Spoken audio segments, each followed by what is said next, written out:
Hello YouTubers, this is a noobifier. On the 22nd of October 2023, we had day 2 Citcon. The show was a set of live panels in Los Angeles. Everything's been broken down. This was the 6th panel, Life in First Person. Here's what you need to know. It's a big one.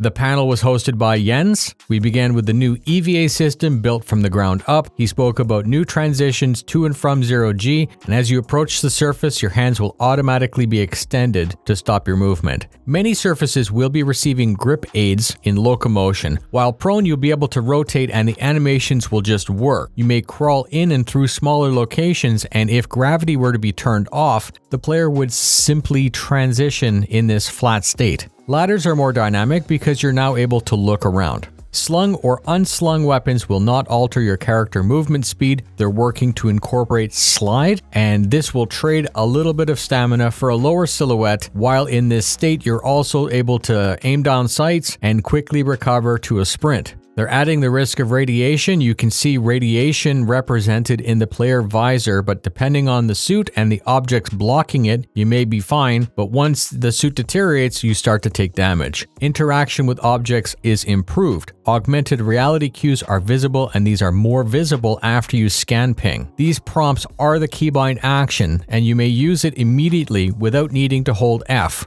Default action items are going to change based on the situation and the item, but you're also able to change these. Being able to interact with the objects also lets the player change the situation. For example, if you come up to a switch, you're not just F to push. You can select and the animation is quick, but it scales to the types needed. If it's a big button, your hand might palm slam it. If it's a small button, your finger will touch it with a little bit more precision. Usables such as valves, levers, and components also receive these AR cues. All of these were placed into a demo where the player needs to manually close a valve to navigate the level. The manual door override lever is a little QuickTime event rather than just F to open. You actually have to press in a sequence to get it to work. Shop terminals are getting a buff. The new focused mode will lock to the screen, allowing the user to use it easily, but not taking you out of the immersion. Looting is a subset of the inventory system that's designed to let you quickly grab from the loot pile what you want. These are driven by quick equip, quick grab, and quick drop.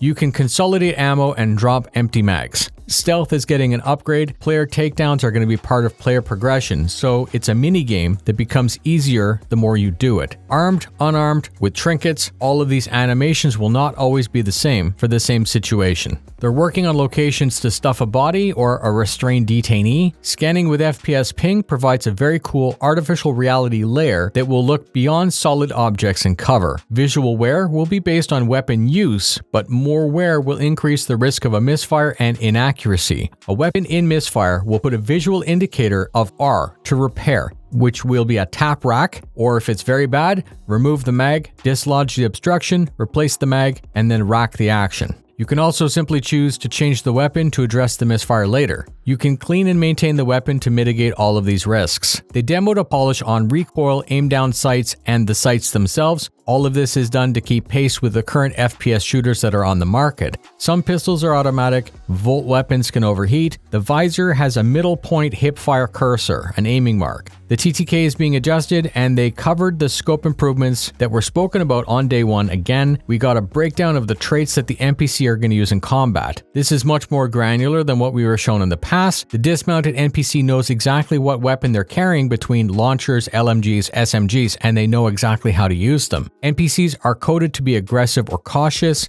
Some NPCs might have an itchy trigger finger, some might prefer cover, some might charge at you. NPCs are aware of their environment and will avoid threats such as open ground or fire. We were shown a demo, that's it. The channel's at 77,000. A member of our Discord, Deadlift, donated a Hull C for a giveaway. It's free to enter. It's linked up now. If we get 78,000, there will be a second prize of an A1 bomber that brings the total to 700. Thank you very much for spending your time with me. If you want to support, please consider sharing the content. That actually helps a bunch. Please look for the complete playlist for Citcon 2023. Fly safe.